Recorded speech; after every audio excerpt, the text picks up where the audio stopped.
आजकाल करमणुकीचं सर्वात मोठं जर काय साधन असेल तर तो आहे मोबाईल. बरोबर आहे. आज तुम्ही जर बघायला गेलात तर अगदी लहान लहान मुलांच्या हातात सुद्धा आपल्याला मोबाईल पाहायला मिळतो. आई वडील काय करतात, 10 रुपयाची नोट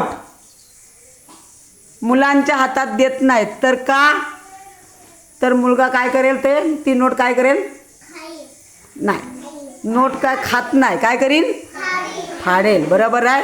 10 रुपयाची नोट आई वडील मुलांच्या हातात देत नाहीत. कारण काय, तर नोट मुलगा फाडेल.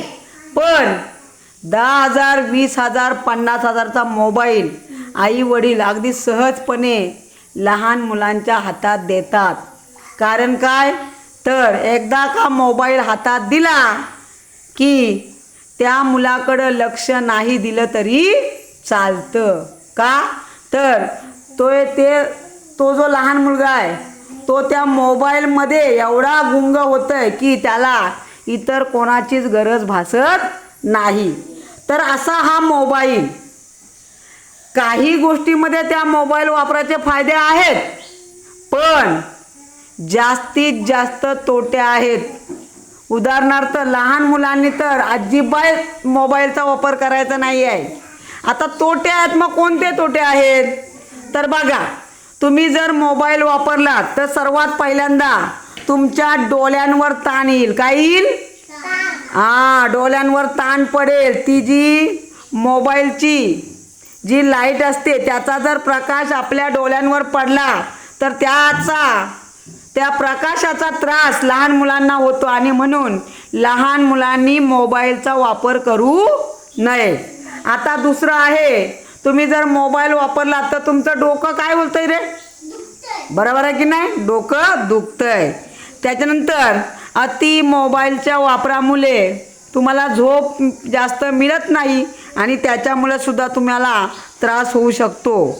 त्याच्यानंतर पुढचं आहे, जास्त जर तुम्ही मोबाईलवर गेम खेळलात तर अभ्यासाकडे काय होतं, लक्ष जातं की दुर्लक्ष होतं, बरोबर आहे की नाही. मोबाईल जास्त वापरलात तर तुम्ही गेमच खेळता, मग अभ्यासाकडे दुर्लक्ष होतं. तुमची जी एकाग्रता, कारण मोबाईलवर काय होतं आहे, मोबाईलवर अनेक प्रकारचे कार्यक्रम पाहायला मिळतात, त्याच्यामुळं तिथं एकाग्रता राहत नाही. वेगवेगळं, आता हा आवडला नाही, चला लगेच दुसरा, त्यामुळं एकाग्रता कमी होते. त्याच्यानंतर मोबाईल वापरामुळं मैदानी जे खेळ असतात ते खेळले जात नाहीत. चेतन सारखा बस. मोबाईल वापरामुळं जे मैदानी खेळ, खो खो, कुस्ती वगैरे हे जे खेळ आहेत, कबड्डी, हे खेळ खेळले जात नाहीत. का, तर मोबाईलवर अगदी बसून आरामात करमणूक होते, मग कशाला मैदानी खेळ खेळायचे, असं मुलांचा एक गैरसमज होतो. त्याच्यानंतर शारीरिक हालचाली कमी होतात. तुम्ही जर एका जागेवरून हललातच नाहीत, नुसता मोबाईल बघत बसलात तर हालचाल होईल का, शरीराची हालचाल होणार नाही आणि त्याच्यामुळं तुमचं वजन वाढेल. समजलं.